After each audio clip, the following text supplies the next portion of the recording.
हमें जो सबसे पहले स्टार्ट करना है वो हमारा टॉपिक स्टार्ट होगा इनकम फ्रॉम प्रॉपर्टी का। ठीक है, इनकम फ्रॉम प्रॉपर्टी आपको अल्फाज खुद ही बता देता है कि भाई कौन सी इनकम होगी। जो प्रॉपर्टी से हम इनकम कमाएंगे वो आपकी इनकम होगी इनकम फ्रॉम प्रॉपर्टी वाली। ठीक है, अब जरा एक सेफ साइड के लिए बताओ, प्रॉपर्टी से आप कौन कौन सी इनकम कमा सकते हो। एक अंदाजन पूछ रहा हूँ, आपके ध्यान में क्या आता है, मतलब प्रॉपर्टी से आप क्या क्या इनकम कमा सकते हो। सबसे पहली चीज आप लोगों के ध्यान में आती है कि हाँ भाई, सबसे पहले हम लोग रेंट कमा सकते हैं कि हाँ, अगर रेंट, जाहिर सी बात है, बंदा कोई प्रॉपर्टी लेगा उसको रेंट आउट कर सकता है, उस रेंट के बदले में उसको कुछ ना कुछ पैसे मिल रहे होते हैं, वो एक इनकम हो सकती है। इसके अलावा और क्या चीज हो सकती है, सेल कर दें। ठीक है, अगर हम प्रॉपर्टी डायरेक्टली सेल अप कर दें, ठीक है, सेल कर दें उस प्रॉपर्टी को, सेल ऑफ प्रॉपर्टी। इसके अलावा और क्या चीज समझ आती है। सर लीज पे दे सकते हैं। लीज पे दे सकते हैं। लीज, चलो आपका टैक्स है ना, बेसिकली देखो लीज की अगर बात करो ना, तो अकाउंट्स में आपके पास दो किस्म की लीजेस थी, सही था। अकाउंट्स में आपके पास दो किस्म की लीज थी, एक थी आपके पास फाइनेंस लीज, ठीक है, और एक होती थी आपके पास ऑपरेटिंग लीज। लीज आपके पास बेसिकली अकाउंट्स ओन करता है, दो किस्म की लीजेस को ओन करता है, एक होता है आपके पास फाइनेंस लीज और एक होती है आपके पास ऑपरेटिंग लीज। ऑपरेटिंग लीज आम अल्फाज में किराए को कहते हैं, आम अल्फाज में किराए को कहते हैं। सपोज कर लो आज आपको रेंटा कार से गाड़ी चाहिए थी, आपने क्या किया, सिंपल रेंटा कार वाले के पास कहा भाई एक दिन का किराया कितना, उसने कहा भाई 10,000 रुपए किराया। आपने उसको 10,000 रुपए गाड़ी के दिए, बेहतरीन गाड़ी लेकर आए, पूरे एक दिन इस्तेमाल करी, अगले दिन जाके गाड़ी वापस दे दी। ये टोटल ट्रांजेक्शन क्या चीज हुई, ट्रांजेक्शन एक दिन की किराए की गाड़ी आपने ली थी, वो चीज। तो इसको आपने क्या, आप जो 10,000 रुपए दे रहे हो, आपने क्या किया, मैंने गाड़ी का रेंट पे किया, यही बात बोलोगे आप इसको। ये होती है ऑपरेटिंग लीज, सिंपल आम अल्फाज में किराया। ठीक है, यही चीज है। सपोज कर लो अब आप गाड़ी लेने के लिए गए थे, उस वक्त उसने आपको, आपने बोला नहीं भाई मुझे बेहतरीन सिविक चाहिए 0 मीटर किराए पे, उसने कहा ठीक है मैं आपको दे देता हूँ। अगले दिन सिविक के रेट बढ़ गए, आपने एक हफ्ते के लिए किराए पे ली, उससे एग्री कर लिया लाख रुपए, हफ्ते के आपको कितने रुपए देने, लाख रुपए। अब सिविक की मार्केट में वैल्यू शूट अप हो गई, 50 लाख की गाड़ी थी वो अब मार्केट में हो गई 60 लाख रुपए, आपको कोई फायदा होगा इससे, नहीं होगा। इसी तरीके से सिविक की मार्केट में 50 लाख की वैल्यू हो गई 40 लाख की वैल्यू, आपको कुछ नुकसान होगा इससे, नहीं होगा। तो ऑपरेटिंग लीज ये होता है जिसमें रिस्क एंड रिवॉर्ड आपका नहीं होता, आपने अपने रेंट के पैसे देने, कहानी खत्म, बात। ठीक है, गाड़ी जितने की भी हो जाए आपको ना इसका फायदा होगा, गाड़ी कम की हो जाए तो आपको नुकसान भी नहीं होगा। ये तो ऑपरेटिंग लीज सिंपल आपकी क्या ट्रांजेक्शन है, भाई आपने रेंट पे करना है, कहानी खत्म होती है, ये ऑपरेटिंग लीज कहलाती है। फाइनेंस लीज दूसरी होती है जिसमें एक बंदे के पास, उसी एक ही बंदा था, उसको किराए पे नहीं लेनी गाड़ी, उसके 50 लाख रुपए यकमुश्त थे भी नहीं कि वो खरीद सके, तो वो क्या करेगा, वो बैंक के पास जाता है या कुछ लैंडिंग बॉडीज के पास जाता है, क्या ठीक है मेरे पास अभी 20 लाख रुपए, मुझे मेरे फाइनेंस करो, तो वो उसके अगेंस्ट में ज्यादा पैसे चार्ज कर रहा होगा, इंटरेस्ट चार्ज कर रहा होगा, जो तो वो वाली चीज क्या है कि फाइनेंस लीज बन जाती है। उसमें उस सूरत हाल में मालिक को बन जाता है, रिस्क एंड रिवॉर्ड भी बन जाते हैं, उसी के नाम पे आ जाते हैं। जाहिर सी बात है, अब अगर उसने जो गाड़ी फाइनेंस लीज पे निकाली, बैंक में होगा 50 लाख वाली गाड़ी, मैं आपको 30 लाख फाइनेंसिंग करूंगा तो 60 लाख आपको फाइनल, और एक शेड्यूल बना लिया कि आपको इस तरीके से पैसे वापस देने। ठीक है, अब 60 लाख रुपए की जब गाड़ी वो लेकर आ चुका है, ठीक है, अब वो गाड़ी की कीमत बढ़ जाए या वो गाड़ी की कीमत कम हो जाए तो उसको अफेक्ट देगी, क्योंकि वो चीज किसकी है, उसकी चीज है। तो टैक्स में, अकाउंट्स में बेसिकली ये दो किस्म की लीजेज होती है, पूरे के आईएएस आपके पास होंगे जो कि आप वक्त पे जाके पढ़ लोगे, उसका मसला नहीं है। लेकिन टैक्स ने हमारी जिंदगी आसान कर दी है, टैक्स फाइनेंस लीज को ओन ही नहीं करता। वो बोलता है मैं कोई फाइनेंस लीज का कॉन्सेप्ट नहीं मानता, मैं फाइनेंस लीज का कॉन्सेप्ट कोई सा भी नहीं मानता। टैक्स बोलता है मैं सिर्फ एक ही किस्म की लीज को मानता हूँ, वो कौन सी लीज है, ऑपरेटिंग लीज। इसका आम अल्फाज मतलब क्या है, रेंटल। ठीक है, तो यहाँ पर जिस भाई ने कहा कि भाई हम प्रॉपर्टी से तीसरी किस्म की इनकम लीज की कमा सकते हैं, तो जो लीज आप समझ रहे हो वो वाली चीज ऑटोमेटिक रेंट में आ गई, वो वाली चीज ऑटोमेटिक रेंट में आ गई। ठीक है, तो ये बेसिकली प्रॉपर्टी से हम दो मेजर सोर्सेज ऑफ इनकम ही कमा सकते हैं। ये होती है कि भाई हमने प्रॉपर्टी ली, उसको रेंट पे लगा लिया, हमारी इनकम जनरेट होना स्टार्ट हो जाएगी। दूसरी, आप में से किसी ने कहा कि हम प्रॉपर्टी को सेल अप कर दे, उससे भी जाहिर सी बात है कुछ ना कुछ पैसे कमाते हैं, लेकिन वो यहाँ इनकम प्रॉपर्टी में क्लासिफाई नहीं होगा, ये यहाँ पर इनकम फ्रॉम प्रॉपर्टी में क्लासिफाई नहीं होगा। क्यों नहीं होगा, क्योंकि मैंने आपको कहा था ये आइटम हो जाएगा कैपिटल गेन का। हर चीज जहां पे आप अपना पैसा लगाओगे, उस पैसे के अगेंस्ट में ही आपको कोई रिटर्न मिल रहा होगा, वो सब की सब चीजें किस में आ रही होंगी, कैपिटल गेन में आ जाओगी। अब इसको मजीद क्लासिफाई कर दें तो आपने प्रॉपर्टी ली, या ओपन प्लॉट ऑफ लैंड लिया, या आपने कोई ज्वेलरी ली, या आपने किसी कंपनी के शेयर्स लिए, या आपने किसी मुदारबा के शेयर्स लिए, या एक्स वाई जेड आपने कहीं पे भी इन्वेस्टमेंट कर दी जाके, जहां से आपको रिटर्न मिल रहा है वो सब कैपिटल गेन्स में आ रहा होगा। यहाँ पर प्रॉपर्टी, इनकम फ्रॉम प्रॉपर्टी का मतलब ये है कि जो प्रॉपर्टी रहे और उससे इनकम जनरेट हो रही हो। यहाँ पर तो फिर प्रॉपर्टी रहेगी नहीं ना सेल पे, वो कैपिटल आपका डिस्पोज ऑफ हो जाएगा। तो जो सेल करके पैसे आ रहे होंगे वो प्रॉपर्टी का हेड नहीं होगा तो सबसे पहली चीज हमने देखी, आप लोगों ने ये कही कि इसमें इनकम फ्रॉम प्रॉपर्टी में सबसे पहली चीज आनी चाहिए रेंट। ठीक है, बिल्कुल सही बात है, जितना भी आपको रेंट मिल रहा होगा वो आपके पास सबसे पहली चाहिए। ठीक है, दूसरी चीज, रेंट के बाद जब हमने बात करी इसकी, दूसरी हमारे पास चीज आती है, जब रेंट हमारे पास हो गया तो अब सपोज कर लो भाई आपका फ्लैट था, हमारे यहाँ पे एक सिचुएशन बनी हुई है, हर बंदा, जो बंदा जितना कमाता होगा ना कभी उतना बताएगा नहीं, है कि नहीं है? एक सिचुएशन बनी है ना, आपको भी जाहिर सी बात है, कभी दोस्तों के साथ खाने पे भी जाओगे ना तो जेब में अगर बिल दिख गया ना 25,000 रुपए का बिल भर गया, हाँ भाई कोई निकालने वाला नहीं, आप भी बोलोगे 5,000 ही, हालांकि जेब में पड़े होंगे 10,000 लेकिन फिर भी बोलोगे कितने, 5,000 ही है, और कोशिश करोगे जेब से डायरेक्टली एक ही नोट निकले 5,000 वाली, अगली नोट दिखे भी नहीं। ठीक है, तो क्या सिचुएशन है हमारे यहाँ पे कि हर बंदा अपनी इनकम तो चाहता है छुप जाए, तो रेंट पे भी यहाँ पर ये किस्सा होता है कि अगर हम लोगों को बोलते ना डायरेक्टली रेंट ले लो, तो अब मेरा फ्लैट है, आप किराए पे है, ठीक है, मैंने कहा मार्केट में इसकी वर्थ है 1 लाख रुपए की, मैं टैक्स वालों को बोलूंगा मैंने किराए पे दिए 20,000 रुपए, मैं क्या बोल, मैंने दिया 20,000 रुपए ताकि मेरी इनकम 20,000 से कैलकुलेट हो, मुझे टैक्स कम देना पड़ जाए, सही है ना? तो रेंट बिल्कुल आएगा, लेकिन टैक्स वालों ने इसके साथ अमेंड कर दिया, हायर ऑफ की बेसिस पे जाएगा, इसकी बेसिस पे, हायर ऑफ की बेसिस पे, एक्चुअल लेटिंग वैल्यू जो आपने एक्चुअल रेंट पे दिया होगा वो वाली चीज निकाल लो, और दूसरी चीज होगी फेयर मार्केट वैल्यू, इन दोनों में से जो भी हायर ऑफ होगा वो बेसिकली आपका रेंट माना जाएगा। सपोज कर लो, अब अगर मेरे पास एक प्रॉपर्टी है, मैंने उसको दिया है, सपोज कर लो 1 लाख रुपए महीने किराए पे दे दिया है उसको, ठीक है, मार्केट में अगर उस किस्म की प्रॉपर्टी 1,20,000 रुपए पे रेंट आउट होती है, तो अलबत्ता मैंने 1 लाख रुपए पे ही क्यों ना दिया हो, मेरा टैक्स होगा 1,20,000 पर मंथ की इनकम। ठीक है, तो उसने क्या क्या दिया, सबसे पहली चीज आपको कह दी कि भाई ठीक है आपकी इनकम में आएगा रेंट, लेकिन रेंट किस बेसिस पे जाएगा, आप हायर ऑफ कैलकुलेट करना होगा, एक्चुअल रेंट जितना भी रिसीव हो रहा है आपको वो चीज, और दूसरी चीज फेयर मार्केट वैल्यू की बेसिस पे जो भी हायर ऑफ होगा वो आ रहा होगा। अब अगर यही चीज उल्टी कर दो, फेयर मार्केट वैल्यू मार्केट की 1 लाख रुपए, आपने किसी को पेल पाल के 1,20,000 रुपए लगा दिए रेंट पे, तो 1,20,000 रुपए के हिसाब से आपकी इनकम पे जा रहा है। ठीक है, 1,20,000 के हिसाब से आपकी इनकम पे जा रहा होगा, तो पहली चीज उसने टैक्स के हिसाब से ये क्लियर कर दी, इसका एक एक का सिनेरियो हम लोग कर लेंगे, ये से थोड़ा सा भी आपको क्लियर कर रहा हूँ। तो उसने कह दिया कि हाँ भाई प्रॉपर्टी आएगी तो सही, रेंट आएगा तो सही, लेकिन किस बेसिस पे आएगा, हायर ऑफ की बेसिस पे आ जाएगा। आप दोनों चीजें कैलकुलेट कर लोगे कि भाई उसकी फेयर मार्केट क्या है, फेयर मार्केट वैल्यू बेसिकली क्या होती है कि एक आम आदमी आसानी से उठ, इसको इजीली आपको मार्केट, ठीक है, फेयर मार्केट वैल्यू क्या चीज है, भाई आपके पास ये पेन है, मैं जाके हर दुकान पे जाके पूछ लूं भाई ये पेन कितने की है, तो वो बता देगा, तो वो इसकी फेयर मार्केट वैल्यू हो जाएगी कि हाँ भाई इजीली मैं मार्केट ट्रेड में बेच सकता हूँ या खरीद सकता हूँ, उतने के हिसाब से वो फेयर मार्केट वैल्यू होती है, यानी कि आम आदमी के लिए वो वाली प्राइस। ठीक है, ये वाली चीज है, तो फेयर मार्केट वैल्यू के हिसाब से हम लोग रेंट को देख लेंगे, हायर ऑफ की बेस एक्चुअल लेटिंग वैल्यू क्या है, और दूसरी चीज फेयर मार्केट वैल्यू उसकी क्या होगी। तो ये पहले तो हमने इनकम फ्रॉम प्रॉपर्टी देख लिया, फिर यहाँ पर हमारे पास दो किस्म के बेसिस थे, हमारे पास अकाउंट्स में भी दो किस्म के बेसिस होते थे, एक होता था कैश बेसिस, एक होता था अक्रूवल बेसिस। सही है, ये तो आइए, ये तो आपने आईए में नहीं, ये तो आपने आपने आपके ए लेवल्स में भी देख लिया होगा, हमारे पास दो किस्म के बेसिस होते थे, एक होता था कैश बेसिस और एक होता था हमारे पास अक्रूवल बेसिस। कैश बेसिस हमें क्या कहता है कि जैसे ही पैसे आए उस वक्त सेल रिकॉर्ड कर लो, जैसे ही पैसे एक्सपेंस रिकॉर्ड कर लो, ये होते थे कैश बेसिस, कैश आना इनकम, कैश जाना एक्सपेंस। अक्रूवल क्या कहता था, अक्रूवल कहता था आपको कि भाई जिस वक्त के हिसाब से जो चीज हो रही है उस वक्त के हिसाब से करो। ठीक है, अगर इनकम ड्यू हो गई है तो उस इनकम में रिसीवेबल बुक करो, जिसकी वजह से रिसीवेबल्स का जिक्र आया था हमारे पास, अक्रूवल्स ये होते थे। अक्रूवल ये कहता था पैसे मिले या ना मिले, अगर इनकम हो गई तो इनकम रिकॉर्ड कर लो, पैसे दिए या ना दिए, अगर एक्सपेंस ड्यू हो गया तो ड्यू रिकॉर्ड कर लो, ये चीज होती थी, ऐसा ही था। तो पूरा का पूरा इनकम फ्रॉम प्रॉपर्टी जो आपका चलेगा ना, वो आपका चलेगा अक्रूवल बेसिस पे।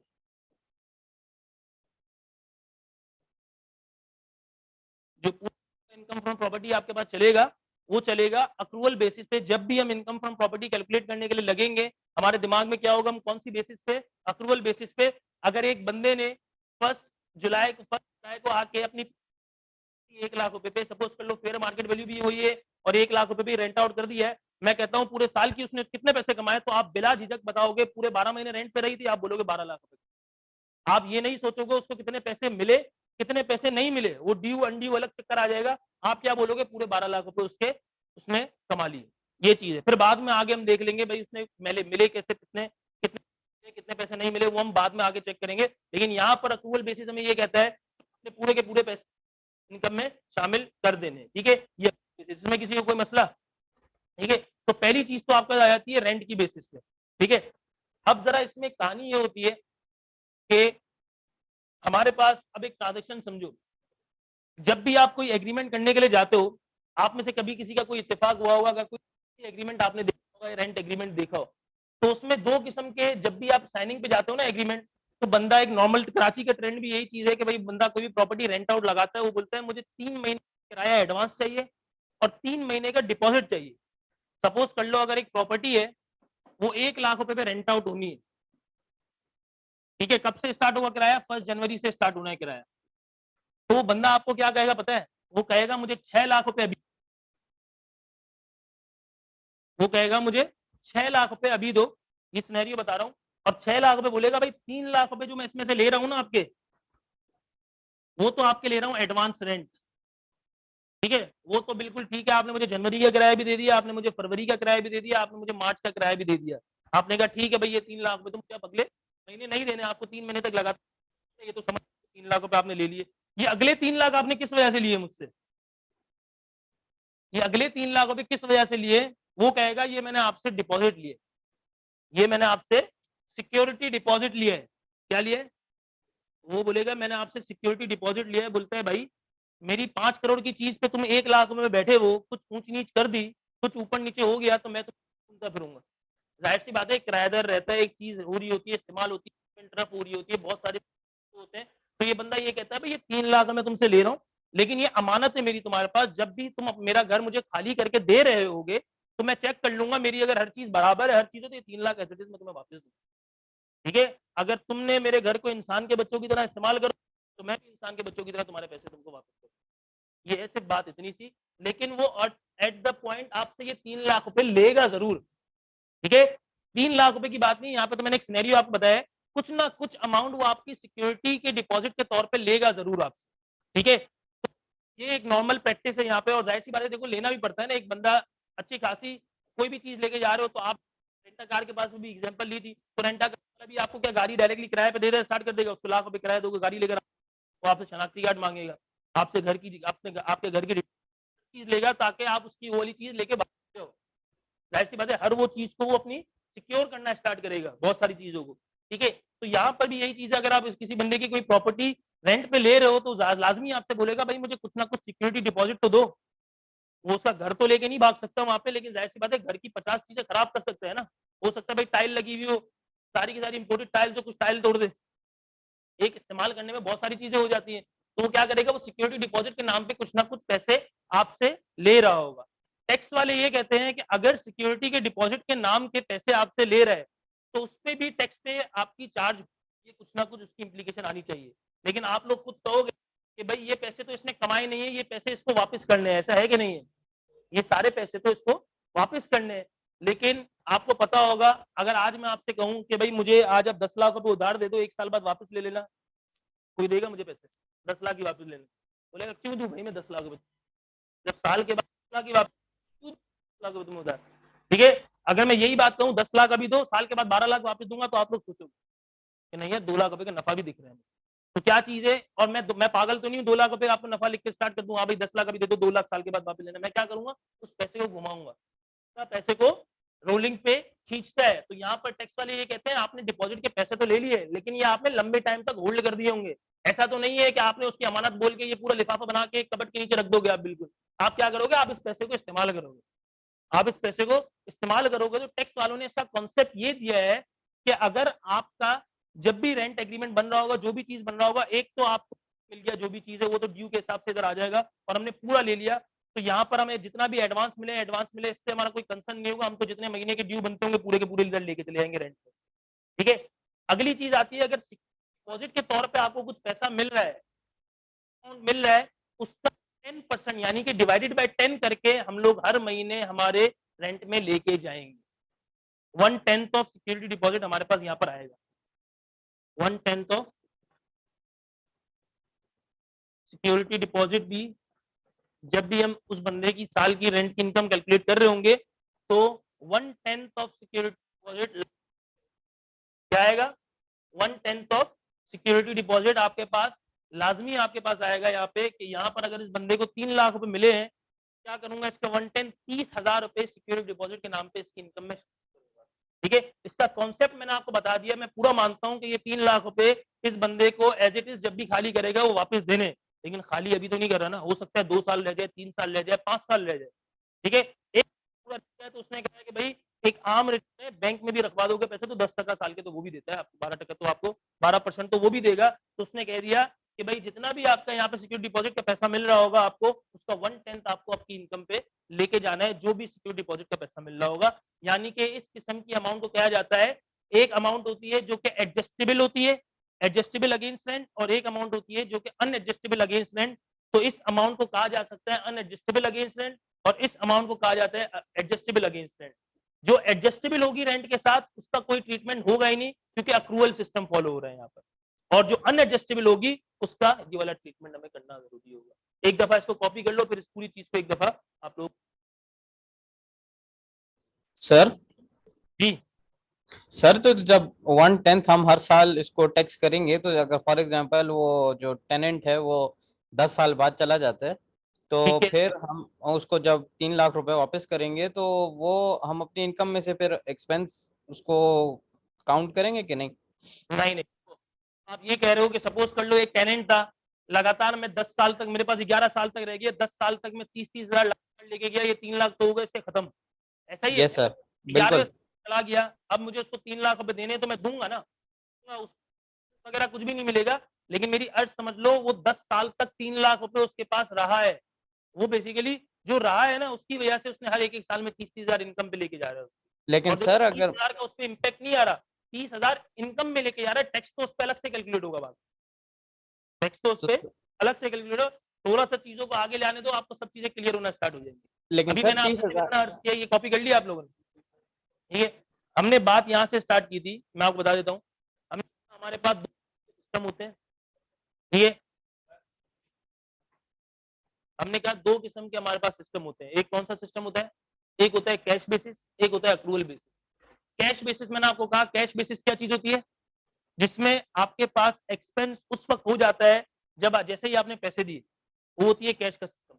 अक्रूवल सिस्टम ये होता है, उसमें हम लोग कहते हैं जब ड्यू होगा ना उस वक्त एक्सपेंस रिकॉर्ड कर दो, जब एक्सपेंस अकर हो गया, यानी कि अगर आपके पास जिसमें एडजस्टिंग एंट्रीज वगैरह आती थी, हम लोग के इलेक्ट्रिक का बिल हमें बाद में रिसीव पे करने होते थे, हम लोग पहले रिकॉर्ड कर लेते थे पीरियड पे ताकि रिफ्लेक्ट होते। तो अक्रूवल सिस्टम ये कहता था, वो कहता था दिए ना दिए, एक्सपेंस हुआ ना हुआ, उस चीज से कंसर्न नहीं है, पैसों से कंसर्न, अगर ड्यू हो गया उस साल में तो वो चीज अक्रूवल में आ रही है। पूरी प्रॉपर्टी जो इनकम फ्रॉम प्रॉपर्टी हम कैलकुलेट करेंगे वो किस बेसिस, अक्रूवल की बेसिस। सबसे पहले ये लिख ली कि पूरी इनकम फ्रॉम प्रॉपर्टी आपकी किस बेसिस पे कैलकुलेट होगी, अक्रूवल बेसिस। हमने कह दिया अब अक्रूवल प्रॉपर्टी में इनकम कौन कौन सी आना स्टार्ट होगी, तो आप लोगों ने खुद ने कहा सबसे पहली इनकम जो इसमें हमें दिखती है वो कौन सी इनकम, रेंट। कि भाई एक बंदे ने प्रॉपर्टी ली, उसको किराए पे लगा दिया, उसको रेंट में, उसने इस रेंट को थोड़ा सा मजीद क्लासिफाई किया, उसने कहा रेंट तो आएगा, बिल्कुल आएगा, मानता हूं, लेकिन रेंट पे एक शर्त लगा देना लाजमी, हायर ऑफ की बेसिस पे रेंट लेके जाऊंगा। किसकी बेसिस पे, रेंट जितना भी होगा, तुमने जितने पे किराया दिया है वो भी चेक करूंगा, और जो उसकी फेयर मार्केट वैल्यू होगी वो भी चेक करूंगा, जो हायर ऑफ होगा ना वो लेके जाऊंगा किराया वैल्यू यहाँ पे।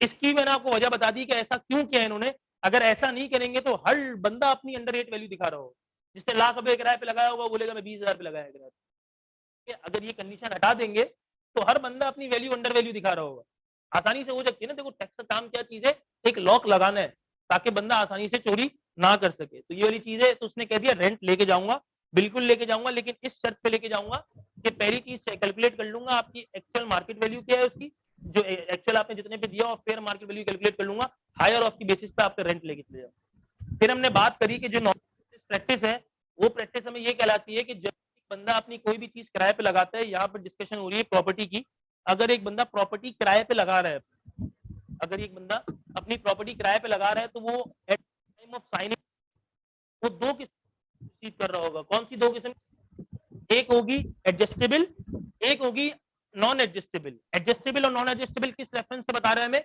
रेंट के रेफरेंस से।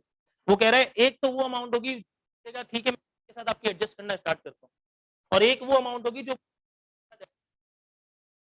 हमने यहाँ पर एग्जांपल ली कि एक प्रॉपर्टी थी, उसकी 1 लाख रुपए महीने की रेंट की कीमत थी, उस बंदे ने उसने उससे कितने लिए 6 लाख रुपए, उसने कहा 3 लाख रुपए जो है ना मुझे 3 महीने तक अब किराया नहीं देना, जनवरी फरवरी मार्च का किराया मेरे पास आ गया, कौन सी अमाउंट हो गई, अगेंस्ट रेंट। ठीक है, तो इसका तो कहानी हो गई खत्म। ये तो अप्रूवल हमें फॉलो करता है, जितना भी रेंट होगा हम पूरे चार्ज कर लेंगे वहां पे, तो इस अमाउंट का तो हो गया खत्म, के जितने मिले नहीं मिले उससे तो हमें कंसर्न है ही नहीं ना। ठीक है, अगली बात करता है ये 3 लाख रुपए, उसने कहा ये रेंट के साथ एडजस्ट नहीं करूंगा, तो ये कौन सी अमाउंट हो गई, एडजस्टेबल अगेंस्ट रेंट या अनएडजस्टेबल अमाउंट। ठीक है, उसने कहा ठीक है, इसकी भी मैंने आपको लॉजिक बता दी कि ज्यादातर लोग इस किस्म की अमाउंट को क्यों ले रहे होते, ताकि बंदा कुछ ना कुछ तरीके से ट्रेस में रहे। ठीक है, बंदा किसी तरीके से ट्रेस हो सकता है, कोई एक किराए पे ना सर दे रहा हो, आपकी नहीं करे, तो मैं इस अमाउंट को यूटिलाइज कर सकता हूँ ना अपनी तरफ से। लेकिन अगर स्मूथ वे में जाए तो उसने कहा है कि भाई ये मैं सर आपकी आवाज आपसे कट रही है। डिपॉजिट ले रहा हूँ, ये अमानत पड़ी हुई है आपके मेरे पास, जब भी आप मेरा घर खाली करोगे मैं आपको ये वाली पैसे आपके रिटर्न करूंगा, ये 3 लाख रुपए। लेकिन उसने कहा मैं रेंट के साथ कटवाऊंगा नहीं ये पैसे कभी भी, ये हमेशा 3 लाख मेरे पास रहेंगे, जब मेरी चीज मुझे वापस करोगे उस वक्त ये पैसे वापस करो।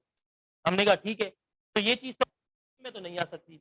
टैक्स वालों ने कहा कि इसकी लॉजिक ये है कि अगर कोई भी अनएडजस्टेबल अमाउंट रिसीव करोगे अपने लैंडलॉर्ड से, तो उसका ट्रीटमेंट ये है, उसका 1/10 और लगातार अगले 10 सालों तक, ऐसा नहीं सिर्फ इस साल, ठीक है, लगातार 10 सालों तक आप इसका 10% लेके जाओगे अपनी इनकम में लेके चले जाओगे, 10 साल तक लगातार चले जाएगा, तो ये 3 लाख ऑटोमेटिक खत्म ही हो जाएगी ना।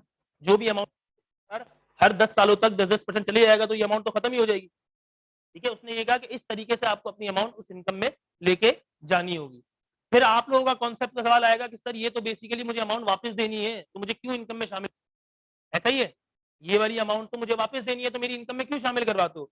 तो इसका जवाब ये चीज है कि ये वाली अमाउंट आपके पास अच्छे खासे टाइम तक होल्ड रहेगी। एक बंदा ये देखता है, अपॉर्चुनिटी कॉस्ट देखता है, अपॉर्चुनिटी कॉस्ट क्या होती है कि भाई अगर मैं ये नहीं करता तो ये आपकी चीज, आवाज कट रही है। आप ये 3 लाख रुपए उठाओ, ठीक है, ये 3 लाख रुपए आप कहीं पे भी डाल दोगे ना, आप साल के 10% आसानी से कमा सकते हो, साल के 10% आसानी से कमा सकते हो। लोग इससे ज्यादा ही कमाते हैं, महीने के 2% कमाते हैं, मतलब साल का कितना हुआ, 24%। तो टैक्स वालों ने कहा कि कुछ भी नहीं करोगे ना, बिल्कुल ही आप जीरो, तब भी आप इस अमाउंट से 10% कमा सकते हो, जो कमा सकते हो वो उधर लेके जाओ। अब आप करो ना करो वो आपका फेल है ना। तो उन्होंने कह दिया कि जितनी भी अनएडजस्टेबल डिपॉजिट आपके पास रिसीव होगा, वो आप लगातार इस साल 10% और अगले आने वाले 9 सालों तक, यानी कि पूरे 10 साल में स्प्रेड करते हुए वो सर अमाउंट। आपकी आवाज कट रही है, जी कुछ भाई, भी समझ नहीं आ रहा। यार माइक तो सही चल रहा है।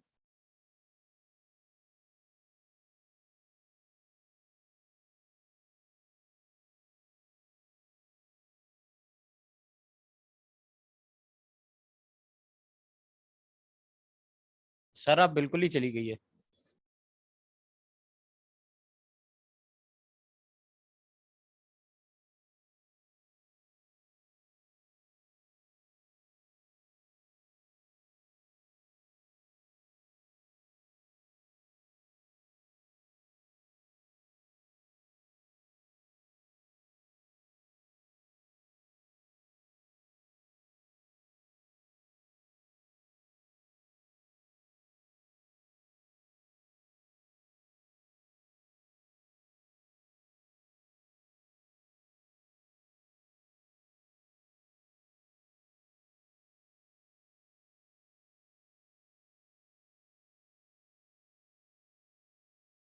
सर आवाज नहीं आ रही।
जी भाई, अब आवाज क्लियर है।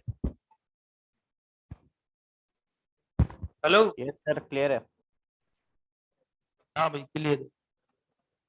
हाँ भाई, तो हमने बात ये करी, ठीक है। अब सर आप एक जो केस लिख लो पढ़ाया छोटा है वो सा। रिपीट कर दें। सर मिस्टर ए, एडजस्टेबल वाली एक समझा छोटा दें। सा आपको केस लिखवा रहा हूं, उससे आप लोगों को ये वाली चीज क्लियर हो जाएगी। Mister A rented house, rented out, Mr. A rented out his furnished apartment. Mr. A rented out its furnished apartment at rupees 2 lakh per month. At rupees 2 lakh per month. On 1st July 2020. 1st जुलाई 2020 को mister A ने अपना एक furnish apartment rent out किया 2 लाख रुपए का। He received rupees 10 lakhs. He received rupees 10 lakh from the tenant, out of which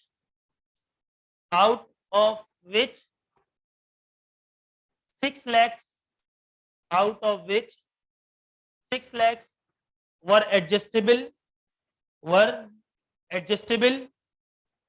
were adjustable against rent.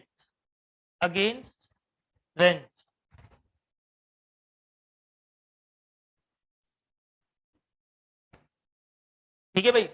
Calculate the rent chargeable to the tax of mister A, यानी कि mister A ने अभी तक जितना हमने देखा है उस हिसाब से मिस्टर ए की कितनी इनकम बनती है प्रॉपर्टी, वो बता दो क्या बनती है। आरसीटी कहते हैं rent chargeable to the tax. RCT या इनकम फ्रॉम प्रॉपर्टी कितनी बन रही है, आरसीटी निकाल लो इसकी। ये सब रिमूव कर दो ना।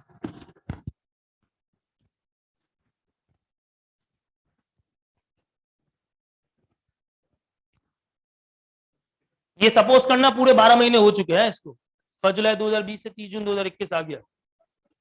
हाँ ठीक है भाई, आ जाओ। क्या कैलकुलेट करो, कैलकुलेट तो करो।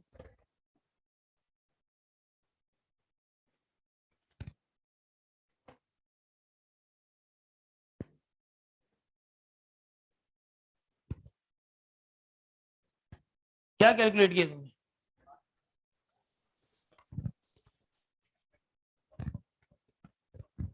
तो कितना हो गया?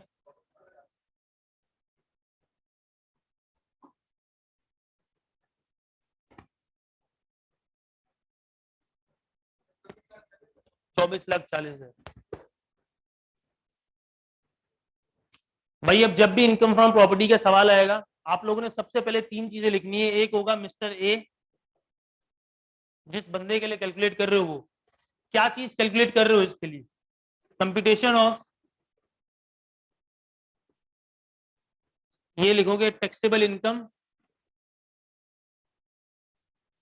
And tax liability.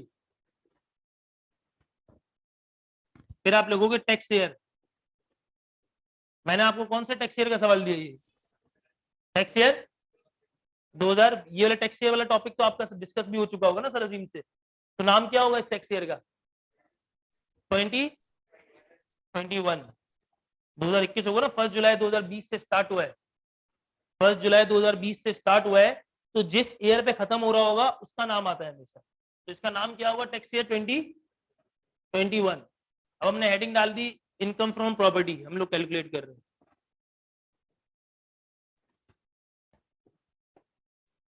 सबसे पहले हमने कह दिया भाई इसने रेंट कितना लगाया है। हमने कहा इसने 2 लाख रुपए के हिसाब से रेंट लगाया है, ठीक है। हमने ये नहीं देखा इसने कितने पैसे लिए कितने पैसे नहीं लिए। हमने कहा 2 लाख रुपए रेंट लगाया, पूरे 12 महीने प्रॉपर्टी किराए पे थी, 2 लाख के हिसाब से 12,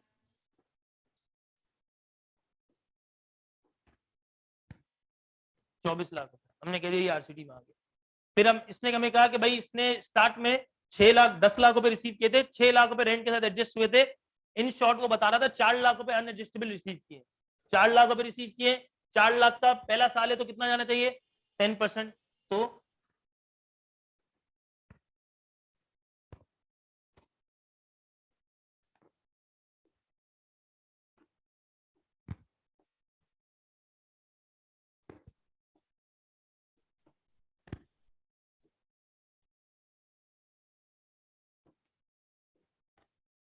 इसको कहते हैं आरसीटी,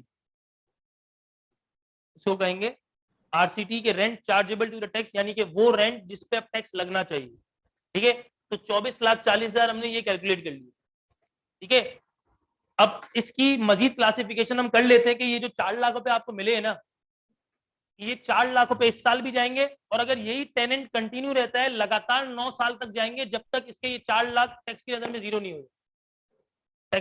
देखो आपने खुद ने कहा ना ये 4 लाख मुझे मिले थे, ये 4 लाख मैंने कहीं खर्च नहीं किए। देखो मेरी बात समझो, आप जो बंदे आप माइनस करना स्टार्ट कर दिए 4 लाख में, उसने कहा भाई ठीक है आपके 4 लाख की इनकम है, मैं एक साथ नहीं लेके जाता आपके पूरे 4 लाख। उसने कहा कि भाई 10 साल में लेके चले जाओ, हर 10 साल तक लगातार 40-40 हजार लेके जाओ, ये 4 लाख को उस तरीके से हटा दो, ये कह रहे हैं। आपके पास तो पूरे 4 लाख पड़े हुए ही हैं भाई, आपके पास तो पूरे 4 लाख है ही। उसने कहा कि भाई 4 लाख की इनकम को मैं एक साथ नहीं लेके जाता, ये 4 लाख को मैं स्प्रेड कर देता हूं 10 सालों पे, लगातार 40-40 हजार लेके जाओ। कहानी हुई खत्म यहाँ पे। अब इसमें कोई मसला है तो बताओ। ठीक है, अगर यही टेनेंट मेरे पास लगातार 40 सालों तक रह जाएगा तो मैं क्या करूंगा, 10 साल में खत्म हो जाएगी, अगले 20 साल में ये वाली अमाउंट कोई आ ही नहीं रही होगी।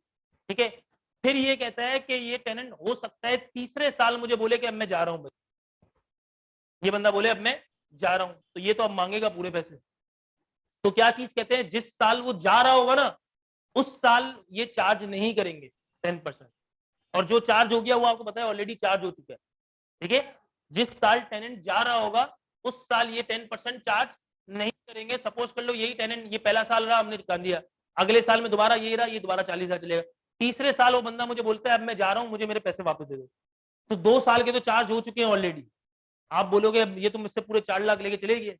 ठीक है, अब जाहिर सी बात है हम एक ऑनगोइंग प्रोसेस पे, अब नया टेनेंट आएगा मेरे पास, कोई नया टेनेंट आया कोई मेरे पास, सपोज कर लो, तो आप लोग बोलोगे ना भाई ये तो मेरे से पूरे 4 लाख लेके चले गया, मेरे पास 2 साल में लगातार 40-40 हजार की इनकम लेके चले गए थे। अब नया टेनेंट आया, उसने आपको सपोज कर लो 6 लाख रुपए एडवांस के दिए, तो आप क्या करोगे भाई 6 लाख रुपए नए टेनेंट से रिसीव हुए मेरे पास, पुराने वाले टेनेंट के ना वो पूरे लेके जा चुका है, 80,000 में मैं ऑलरेडी चार्ज कर चुका था, वो माइनस करूंगा, फिर 10-10 वाला चक्कर दोबारा स्टार्ट। समझ में आया? अब कहानी सुनो ये वाली, कि इसमें पहले तो इसने कह दिया सिक्योरिटी डिपॉजिट पे कि आपको consecutive 10 years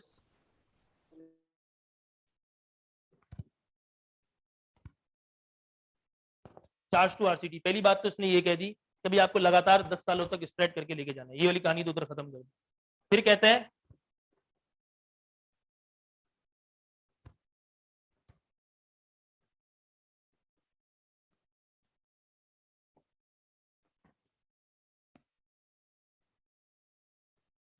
in the year of vacating no 10% will charge, जिस साल वो जा रहा होगा उस साल इस किस्म का 10% कोई भी चार्ज नहीं करे। दूसरी बात इसने ये कह दी। तीसरी बात कहता है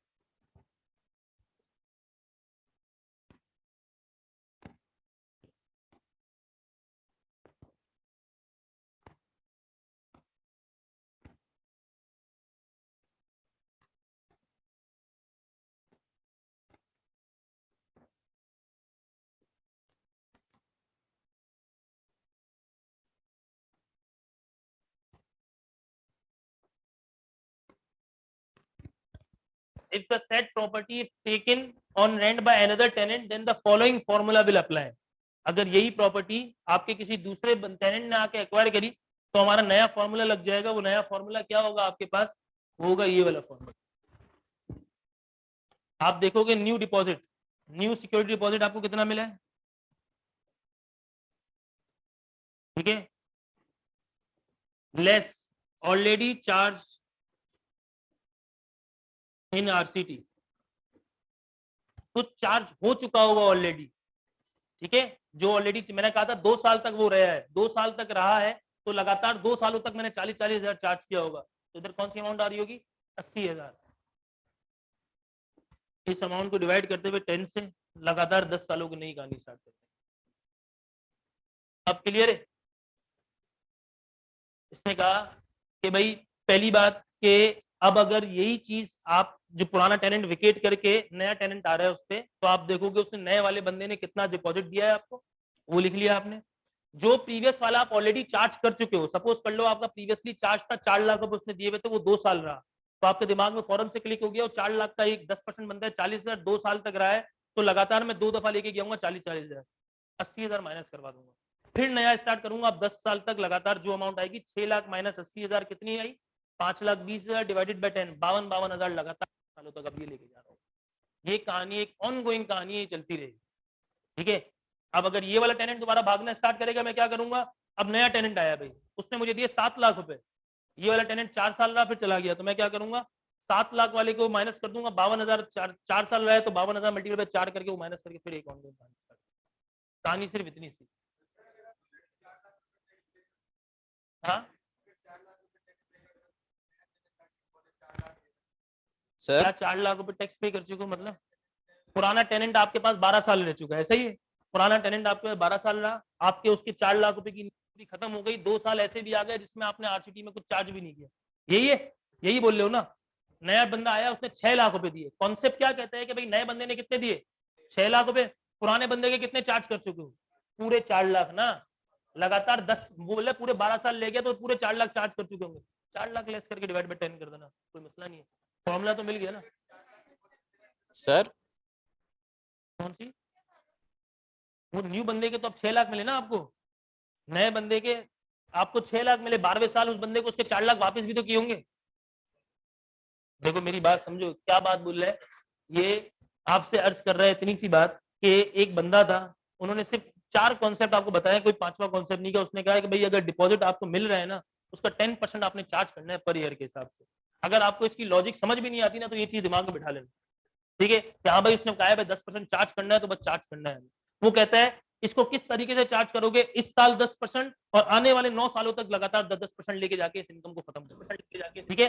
उसने कह दिया इस बीच में अगर आपका बंदा कहता है कि भाई मुझे नहीं रहना मैं जा रहा हूं, तो जिस साल वो जा रहा होगा उस साल वो 10% चार्ज नहीं करेंगे, प्रीवियस ईयर्स का चार्ज हो चुका होगा। वो कहता है आपका बंदा आया, अब नए टेनेंट ने आके एक्वायर कर दिया, वो कहता है नया टेनेंट आके एक्वायर करेगा तो जितना डिपॉजिट नया बंदा दे रहा है वो जो पहले से ऑलरेडी इनकम में चार्ज कर रहे हो वो माइनस करने के बाद फिर डिवाइडेड बाय 10 करके कहानी स्टार्ट करना है, ये कह रहे हैं। इतनी सी 3 लॉजिक्स आपको दे रहे हैं, डिवाइडेड बाय 10 होगा, ये कॉन्सेप्ट दिया हुआ उसने कि भाई 10 सालों पे स्प्रेड करके लेके चले। सर वो यार ट्रेंड तो वैल्यू वैल्यूएशन के हिसाब से ट्रेंड तो यही कहते हैं, क्योंकि देखो प्रॉपर्टी की वैल्यू अपवर्ड की तरफ जा रही होती है, जिस तरीके से प्रॉपर्टी की वैल्यू अपवर्ड जा रही होगी उसी तरीके से डिपॉजिट भी वो ज्यादा ले रहा होगा। डिपॉजिट बेसिकली और कुछ नहीं होता, डिपॉजिट ये चीज होती है कि भाई मेरी जो चीज उसने किराए पे ली है मुझे कुछ ना कुछ उसके अगेंस्ट में मिला हो ना, ये वाली चीज, ठीक है। सर उसका अब चलो मुझे 4-5 जवाब तो मेरे जवाब का आंसर देना, 1 मिनट से रुको सर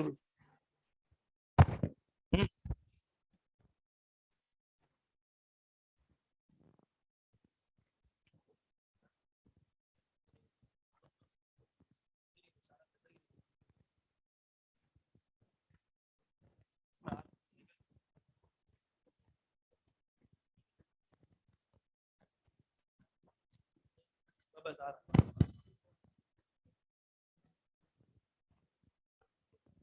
हाँ भैया मेरी बात सुनो, अब मुझे थोड़ी सी बात का आप खुद ही जवाब दे दो, ठीक है।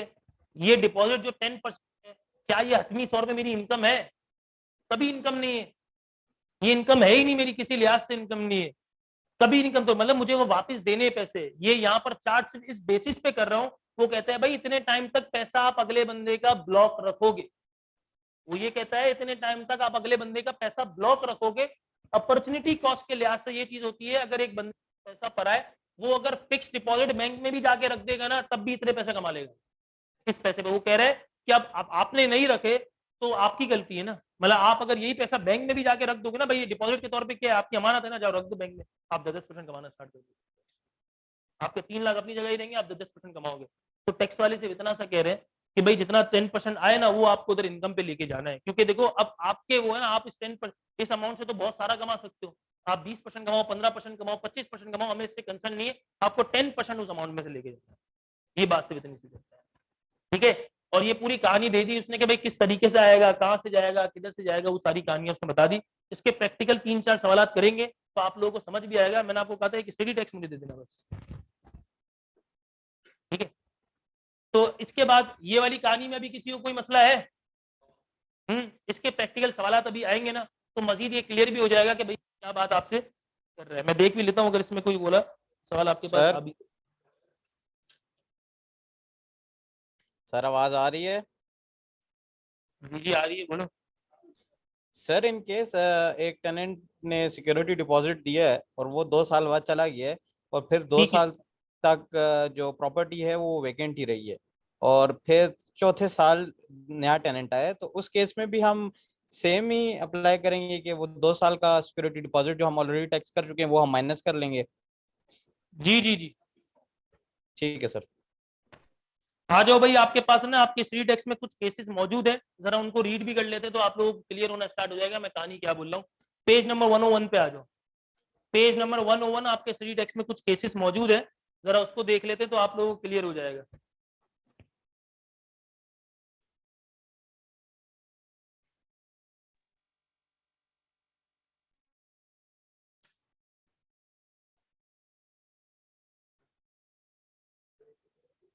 आ जाओ भाई, पेज नंबर 101। ग्रुप पे पिक सेंड कर दो भाई। इसमें क्या लिखा हुआ है? हर किसी के पास बुक तो है ना? नहीं है तो एक बुक दे दो ना, उधर 2 है ना, एक दे दो। ले लो ये वाली बुक ले लो। हेलो, हाँ भाई। Mr. A let out the property to Mr. B for a sum of rupees 1,50,000 per month in July 2020. Mr. B has paid a sum of rupees 5 lakh as non-adjustable advance. After the expiry of 2 years, Mr. B vacated the premises and Mr. A returned the advance to Mr. B. Thereafter, Mr. C acquired the possession on the same rental amount. However, the amount of non-adjustable advance was increased to rupees 6 lakh. Compute the gross income from the said property for the tax year 2021 and 2022 before allowing admissible deductions. अभी तक हमने admissible deduction पढ़ी नहीं है, वो कह रहा है RCT आपको कैलकुलेट करके दे देनी है, टैक्स ईयर 2021 की भी कैलकुलेट करनी है, टैक्स ईयर 2022 की भी कैलकुलेट करनी है। आंसर इसका कैलकुलेट चेक नहीं करना, जरा टैक्स ईयर 2021 की बताओ कि क्या समझ आ रहा है, जरा करना स्टार्ट करो।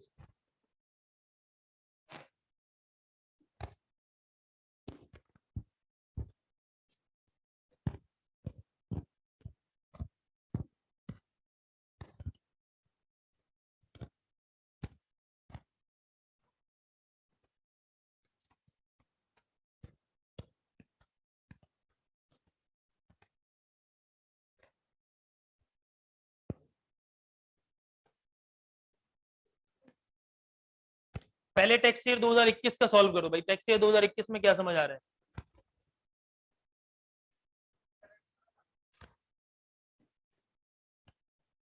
अब 2022 करो। हाँ भाई, जिसको समझ नहीं आ रहा क्लियर बता देना जो भी चीज है।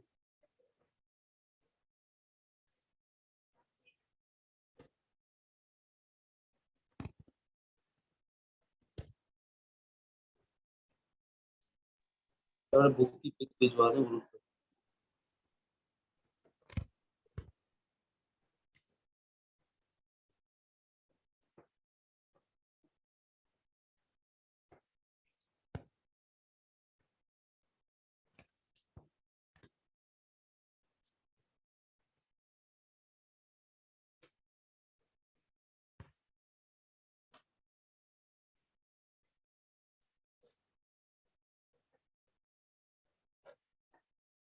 हाँ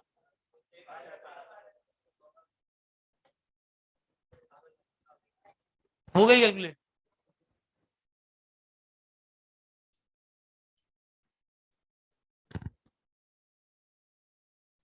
हाँ भाई, सबसे कैलकुलेट हुई नहीं हुई? अब जरा मुझे बताओ 2021 का आपने किस तरीके से कैलकुलेट किया? टैक्स ईयर 2021 में रेंट पे कितने पे लगा हुआ था हमारे पास? 1.5 लाख रुपए लगा हुआ था, हमने पूरे 12 से मल्टीप्लाई किया क्योंकि इसने पूरा टैक्स ईयर हमें बताया हुआ था, ऐसा ही था। कितनी वैल्यू आई इसकी? 1,800,000। 1.8 मिलियन आपके पास ये चीज आ गई। फिर इस पे हमें डिपॉजिट कितना मिला हुआ था? ये एक ही टेनेंट था जिसने 5 लाख रुपए में दिया हुआ था पिछले से पिछले साल। पिछले साल भी 5 लाख गया होगा, 5 लाख का 10% गया होगा। इस साल भी कितना जाएगा? 5 लाख का 10%। कोई मसला है इसमें? ये आ गया 50,000। ये आपके पास आ गई RCT, rent chargeable to tax आपके कैलकुलेट हो गया, आ गया, खत्म हो गई कहानी आप। ठीक है भाई, अगले साल पे आ जाओ। अब आप आ जाते हैं टैक्स ईयर 2022 पे।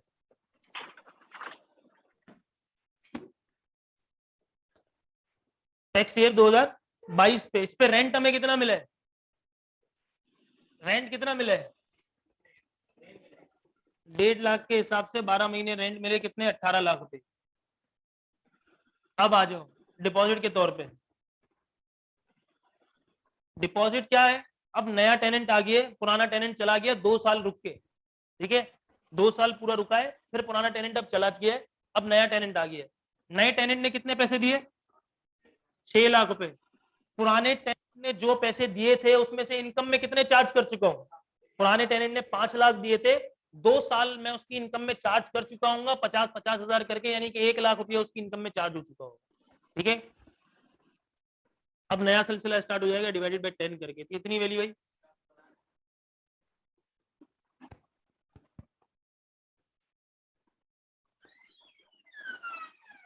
अब कहानी समझ आई? ठीक है, अब बताओ इसमें क्या लॉजिक समझ नहीं आती? हाँ मेथड तो समझ आ गया ना, करना ये है। अब बताओ इसका लॉजिक क्यों समझ नहीं आ रही है? बताओ लॉजिक में क्या मसला है इसमें? ठीक,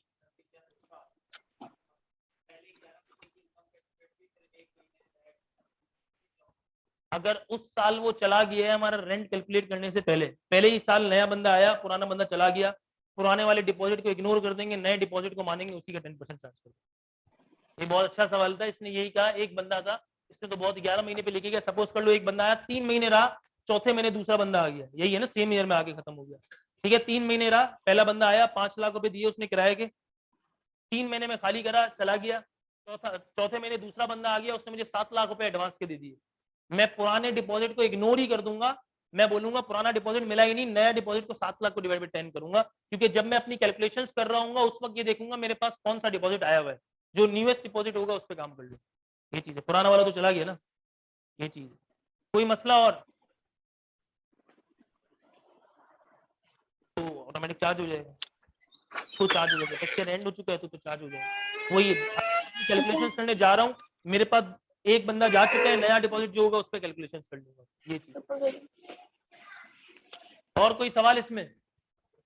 अब आते हैं कहानी हमारे वही आरसीटी वाले पे, जहां से हम रेंट कैलकुलेट कर रहे थे। तो हमने देखा कि हमने रेंट वाला कॉन्सेप्ट भी देख लिया कि भाई रेंट चार्ज करना है, सिक्योरिटी डिपॉजिट वाला कॉन्सेप्ट भी चेक कर लिया।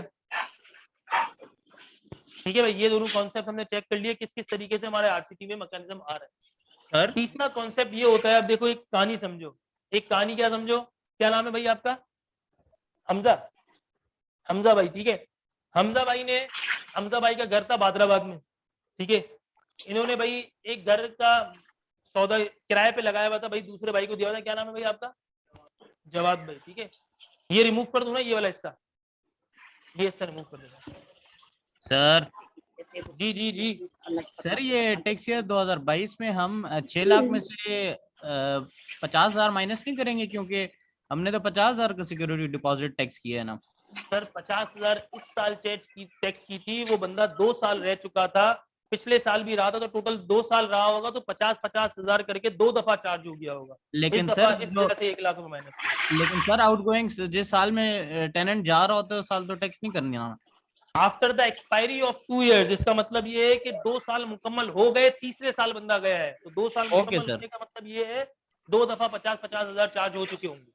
ठीक है सर, ठीक है, ठीक है भाई, ठीक है। आ जाओ भाई। प्रॉपर्टी क्या है? ईमान अपना हैदराबाद में एक मैक्स फ्लैट कर है, दें। ठीक है। हमजा भाई थे, उन्होंने रेंट दिया था, हमजा भाई थे लैंडलॉर्ड, और जवाद भाई थे टेनेंट। ठीक है, प्रॉपर्टी कौन सी थी? बादराबाद में एक फ्लैट था। ठीक है भाई, हमजा भाई की जगह थी, वो जगह इन्होंने जवाद भाई को किराए पे दी हुई थी। महीने के 2 लाख रुपए सुकून से कमाते थे वो, एनुअल लेटिंग वैल्यू 2 लाख महीने पे किराए पे लगी हुई थी सुकून से। इनकी जवाद भाई की भी सुकून से जिंदगी गुजर रही थी, हमजा भाई की भी जिंदगी सुकून से गुजर रही थी। बीच में आ गए कौन? आपका नाम क्या है? वैसे ही लेट है वहां, सारिम भाई। ठीक है, सारिम भाई आए। सारिम भाई ने डायरेक्टली अप्रोच किया हमजा भाई से। हम इन्होंने कहा कि सर मुझे आपका घर खरीदना है। ठीक है, हमजा भाई ने इनको कहा कि सर मेरा तो घर किराए पे लगा हुआ है। उसने बोला भाई जो भी है मुझे तो खरीदना है, आप बताओ आपकी कीमत कितनी है। हमजा भाई ने कहा भाई मुझे ये घर बेचना है 5 करोड़ रुपए में। 5 करोड़ रुपए मुझे ये वाला घर बेचना है। सारिम भाई ने कहा ठीक है भाई बेहतरीन है, आप अपने किराएदार को भगाओ, मैं आ रहा हूँ, मुझे टाइम दे दो। ठीक है, अब जाहिर सी बात है 5 करोड़ सारिम लेके कोई बोरे भर के तो नहीं गया होगा ना उसके पास कि ठीक है भाई अगले दिन ये बोला ये लो 2 घर की चाबी दे दो, ऐसा तो नहीं होता। क्या चीज होगी? जाहिर सी बात है उसूल ये कहता है कि भाई एक टोकन होगा, टोकन के बाद एक बंदा टाइम लेगा। सारिम भाई ने बोला ठीक है भाई बेहतरीन। सारिम भाई भी जट मंगनी पट बिया वाले हिसाब किताब, तो बोला आज ही एग्रीमेंट करो। ठीक है, इन्होंने बोला ठीक है। इन्होंने कहा भाई 10% का मैं आपको टोकन दे रहा हूँ, 50 लाख रुपए टोकन दिया। ठीक है, डाउन पेमेंट दी और बोला बाकी 4.5 करोड़ रुपए जो बचते हैं ना वो आपको एग्जैक्ट 30 दिन में दे दूंगा पैसे। 30 दिन में घर खाली करवाओ, 30 दिन में घर खाली करवाओ, आपको शेड्यूल में पैसे दूंगा। 50 लाख रुपए अभी दे रहा हूँ आपको, एग्रीमेंट करो। बाकी 4.5 करोड़ आपको कब मिलेंगे? 30 दिन के बाद मिलेंगे, जब आप मुझे घर की चाबी दे दोगे। जैसे ही हमजा भाई को पता चला हाँ भाई 50 लाख भी आ गए, इन्होंने जवाद भाई के अंदर फिट हो गए, बोला घर खाली करो मेरा। ठीक है, मैंने बोला मेरा घर खाली कर दो, मैंने तो अपना घर बेच दिया। तो उसने अपना ये सिस्टम जवाद भाई को बोला। भाई जवाद भाई को जवाद भाई मैं कहाँ जाऊंगा बेचारा इतनी जल्दी जल्दी। उसने बोला नहीं नहीं भाई निकलो निकलो। उसने उसको भाई फौरन से आओ दाओ करके 15 दिन में उसको तो करा कहानी खत्म, जाओ। वो भेज दिया, जवाद भाई घर खाली हो गया। अब एग्जैक्ट जब 27 दिन गुजर गए, ठीक है, जब 27 दिन गुजर गए तो हमजा भाई ने सारिम भाई को मैसेज किया याद दिलाने के लिए कि सर 3 दिन बाद पेमेंट है, आप आ रहे हैं ना? सारिम भाई ने कोई जवाब दिया नहीं। ठीक है, उन्होंने उनको व्हाट्सएप पे मैसेज किया, दोनों मैसेज गए, दोनों टिक गए। ठीक है, 29वें दिन पे जैसे ही कहानी गई तो सिर्फ एक टिक आया, दूसरा टिक भी नहीं आया, मैसेज किया। जैसे ही 30वां दिन गुजरा डीपी भी गायब हो गई। तो कहानी इसको पता चल चुकी है कि भाई अब हमारे सारिम भाई आगे पीछे हो चुके हैं। ठीक है, सारिम भाई तो हमारे आगे पीछे हो चुके हैं। सारिम भाई अब लेने वाले लग नहीं रहे। 32 दिन गुजर गए, 35 दिन गुजर गए, 40 दिन गुजरे, सारिम भाई का कोई नामो निशान ही नहीं है। जो कहानियां पूरी सारिम भाई बता के गए थे ना वो सारी कहानियां कर दी उन्होंने तेल। ठीक है, कोई हासिल उसूल कुछ नहीं हो रहा। अब हमजा अपने सर पकड़ के ये बोल रहे हैं यार एक तो मतलब मेरा घर बिका नहीं, जो 2 लाख रुपए के, अब मैं नया किराएदार ढूंढूंगा, मुझे भी थोड़ा सा टाइम लगेगा। तो हमजा अब एग्जैक्ट 120 दिन बाद ये वापस आता है, बोलता है यार मैंने तो घर खरीदना नहीं था, मुझे मेरे 50 लाख वापस करो। क्या ये वापस करेगा? ये कभी नहीं करेगा। ऐसा पैसा, जिस किस्म की डील ये थी कि एक बंदे ने सेल एग्रीमेंट करा, डील करी और वो सेल एग्रीमेंट एग्जीक्यूट नहीं हो सका आगे किसी भी वजह से। ठीक है, ये तो एक रीजन बताइए, किसी भी वजह से एग्जीक्यूट नहीं हो सका तो लैंडलॉर्ड उस अमाउंट को रख लेगा अपने पास। उस अमाउंट को कहा जाता है फॉरफीट डिपॉजिट।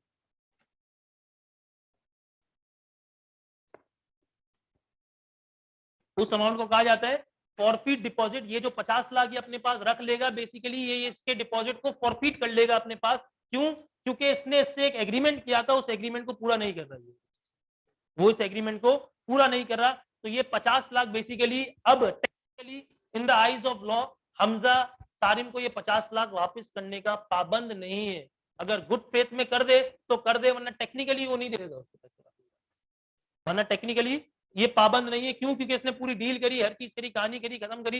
ये नहीं दे रहा पैसे तो मतलब ये बोलेगा ना मैं पैसे अपने वाले। तो इस किस्म की अमाउंट को कहा जाता है, क्या क्या अमाउंट कहा जाती है?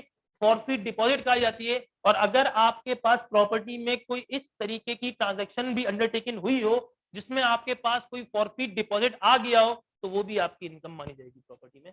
वैसे तो 50 लाख इसने तो कमा लिए ना, इसने तो नए 50 लाख कमा लिए। तो आपके पास जो आरसीटी की लिस्ट थी उसमें एक तो आपके पास रेंट आ चुका था हायर ऑफ की बेसिस पे, दूसरी चीज आपके पास सिक्योरिटी डिपॉजिट आ चुका था वही 10% के चक्कर के साथ, तीसरी चीज इस किस्म का सिनेरियो अगर होगा तो वो फॉरफीट डिपॉजिट भी आपके पास है। कोई मसला है इसमें? हाँ भाई, इसमें किसी को कोई मसला?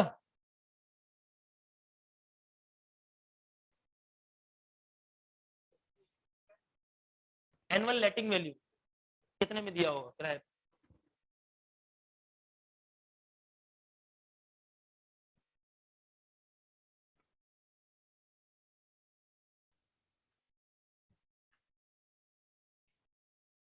जी भाई, कोई मसला है इसमें?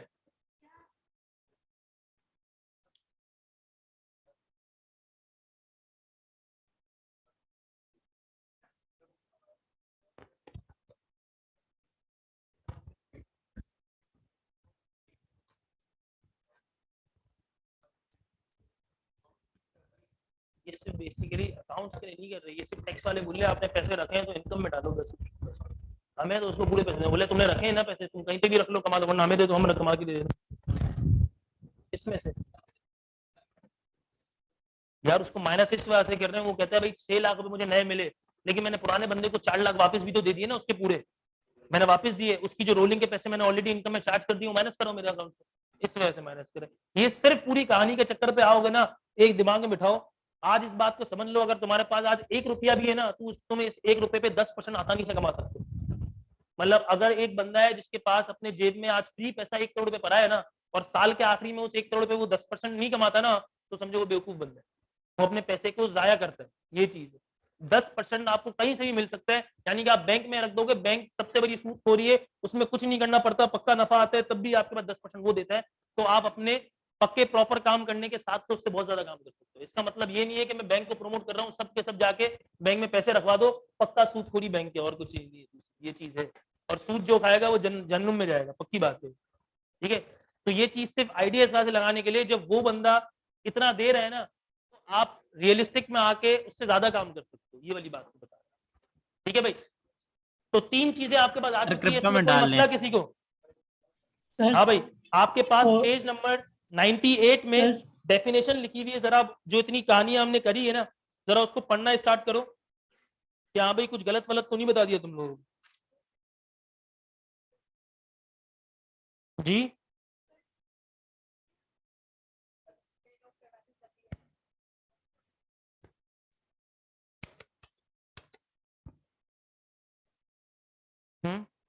बोलो।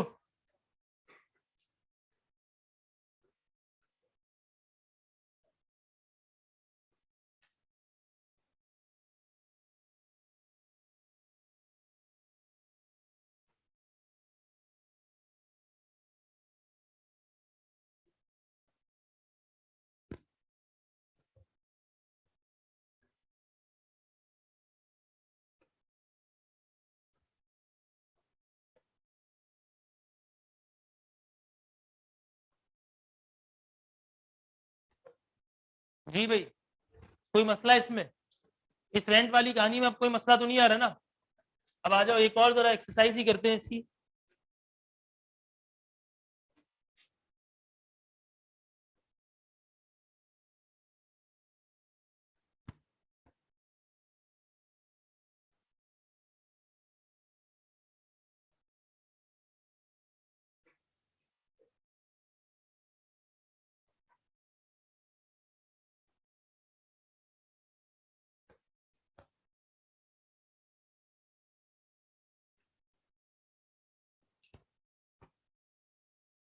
आ जाओ भाई, एक क्वेश्चन लिखना स्टार्ट करो।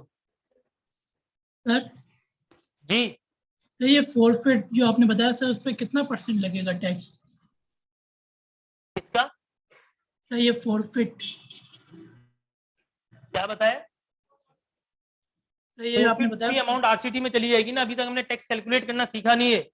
टैक्स किस तरीके से कैलकुलेट करेंगे वो बता देता हूँ। जो हम लोग आरसीटी कैलकुलेट कर रहे थे ना, चार्जेबल टैक्स वाला कॉलम वहां पर ऐड कर देंगे, जैसे रेंट लिखते थे, जैसे डिपॉजिट लिखते थे, उसी तरीके से फॉरफिट की भी पूरी अमाउंट वहीं पर ही लिख देंगे। ये वाली चीज है। अब जरा लिखना स्टार्ट करो। Mister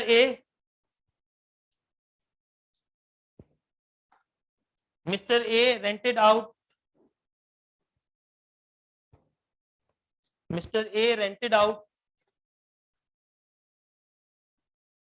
apartment to Mr. B. Mr. A rented out his apartment to Mr. B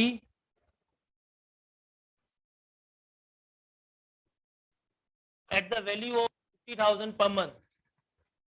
At the value of 150,000 per month.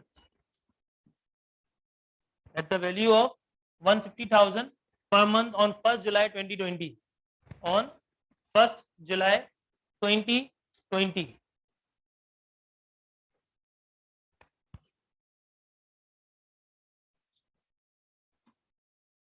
The annual fair market value, the annual fair market value of the said property is estimated to be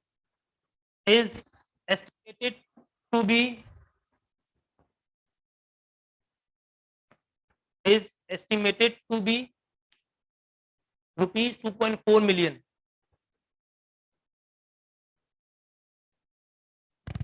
It is estimated to be rupees 2.4 million. Before Mr. B per annum, annual लिखवा दिया ना, annual value बताइए ना. Before Mr. B, there was another tenant. Before Mr. B, there was another tenant whose security deposit was refunded.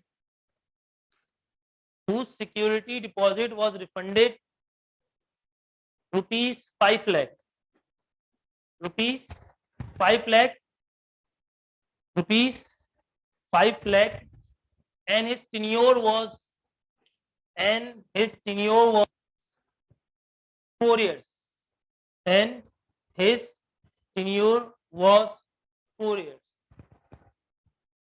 The new tenant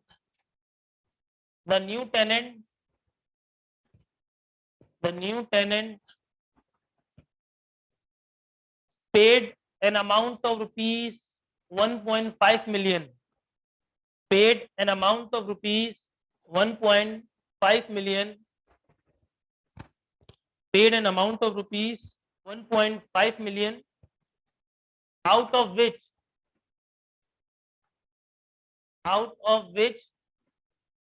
9 lakhs were unadjustable.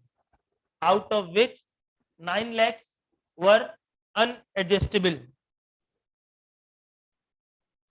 In addition to above these, sir old tenant का security deposit कितना था?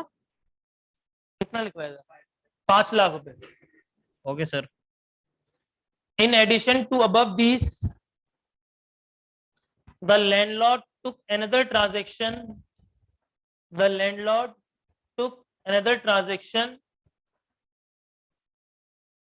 Of sale.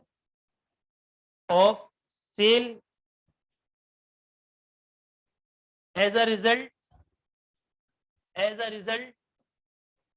a deposit was forfeit.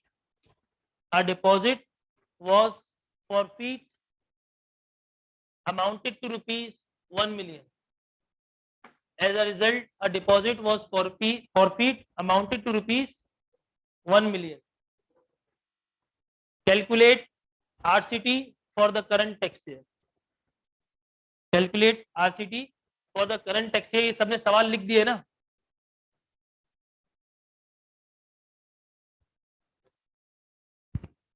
शुरू करो ना.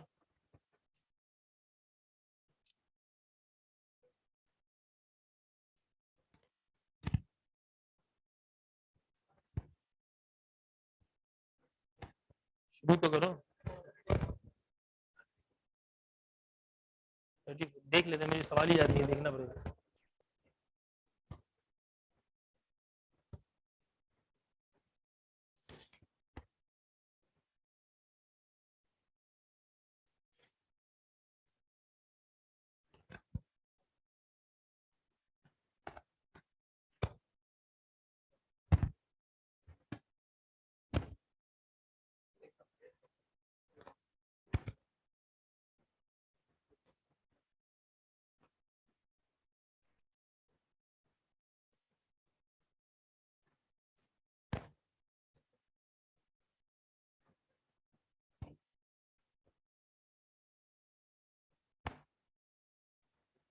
हो गया solve? तो मतलब किसका इंतजार कर रहे हो तुम लोग? सर 3,47,000। आपकी आवाज जाम हो गई 3 मिलियन के बाद। सर 34,70,000। क्या किसी ने आंसर कैलकुलेट किया है अभी तक? नहीं किया। Sir 3,000,000 sir 34,70,000। 34,70,000।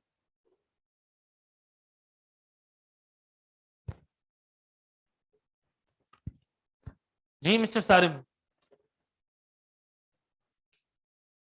तो तुम कहाँ थे?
सर आवाज नहीं आ रही।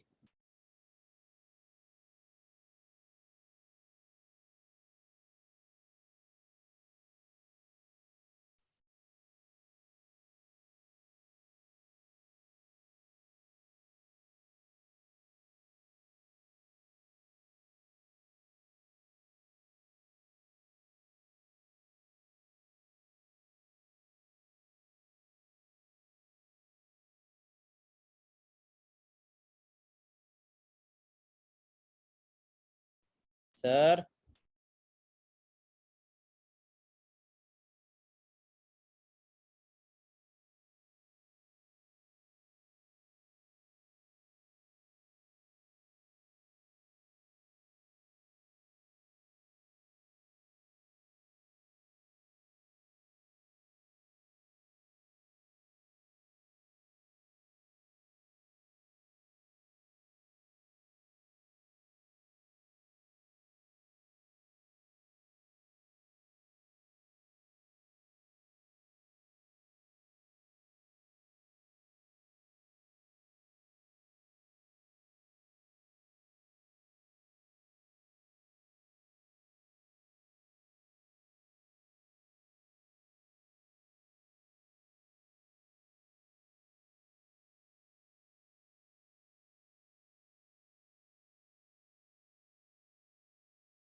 तो आरसीटी रेंट का ही तो कैलकुलेट कर रहे हैं, और किसका कैलकुलेट?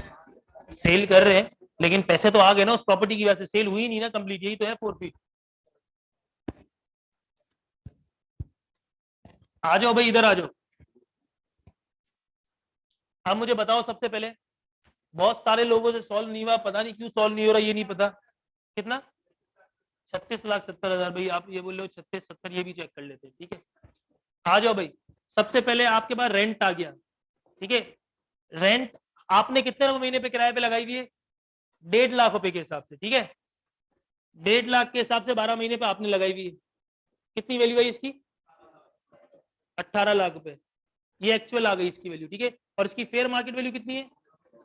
हमें किस पे लेना पड़ेगा? 24 लाख रुपए किराए पे चली गई है। क्लियर है? अब आ जाओ डिपॉजिट। डिपॉजिट, नए बंदे से डिपॉजिट कितना है हमारे पास? नए बंदे से कितना डिपॉजिट आया?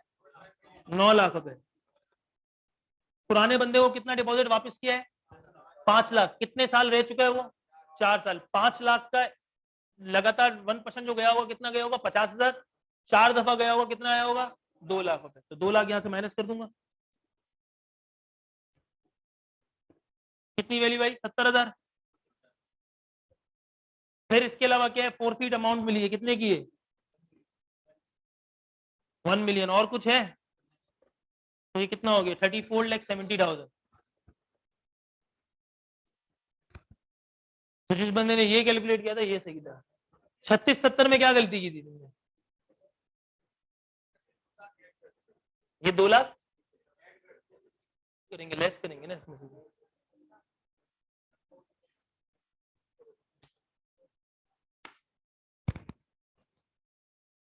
जी भाई, तो इसमें किसी को और कुछ मसला? तो आज की क्लास यहीं तक ही रखते। आरसीटी कैलकुलेट करना तो यहीं तक ही थी, ठीक है। अब जाहिर सी बात है प्रॉपर्टी की इनकम ही सिर्फ कैलकुलेट करिए, कुछ ना कुछ डिडक्शंस भी वो अलाउ करेगा। हाँ भाई, जाहिर सी बात है कुछ ना कुछ, हमारे पास भी टेनेंट आएगा, वो अक्सर आके बोलेगा भाई मेरे बाथरूम के नल खराब है, मेरी टाइल टूट गई है, मेरी गैलरी में हवा नहीं आती, मेरी गैलरी में ये नहीं है। तो 50 किस्म की शिकायत है, वो लिख कर आ जाएगा नीचे हमारे पास।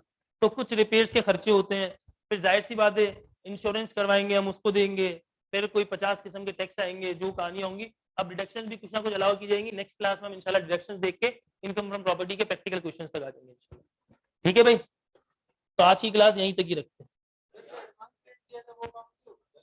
क्या